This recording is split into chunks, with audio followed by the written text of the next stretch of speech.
So I've got a problem. Every time I go to the store, I get ambitious to cook something and it ends up in my freezer for months, like this duck breast. I've never cooked duck breast before, so I thought, you know what? It's finally time. I took it out of its packaging and then pat it dry. I confidently started seasoning it with salt and pepper and then promptly remembered I needed to score the skin.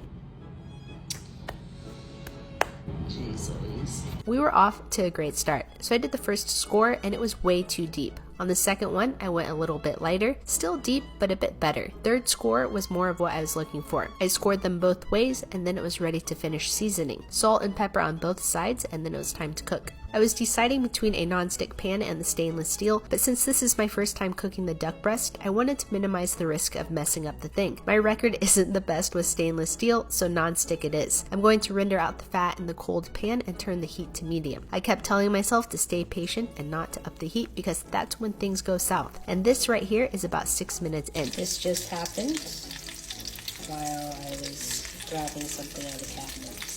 And don't be like me and stack a ton of stuff in your cabinets that fall out when you open the door. So I think it's slowly starting to get to where I want it to be, but I want to save some of this duck fat for something else. I poured some out and then flipped the breast. Pretty good crust if I do say so myself. I kept the heat on medium since it's a thick piece of meat and I want to make sure to cook it through. Just added a little butter to baste it and a few smashed garlics. I checked the temp and it was at 103 degrees Fahrenheit and I'm looking for 130 for medium rare. More basting because it's fun, and I already know some people in the comments are going to say I flipped this thing too many times, which is true, but I didn't want it to burn. Okay, so I got 127, which I'm happy with since it'll continue cooking a little as it rests. I gotta admit, I'm pretty proud of how it looks at this moment, but really it's all about how it looks when I cut into it, and obviously how it tastes. I let it rest for 8 minutes and then sliced it. Whenever I've had duck at a restaurant, it's been thicker pieces, so that's what I'll do. And I'm very happy with how this turned out, an even medium rare throughout. With the light seasoning and butter, I was able to taste the duck breast. I think next time I'll add a little rosemary and thyme and maybe some chili oil or flakes. I'm just relieved that I didn't burn or overcook this.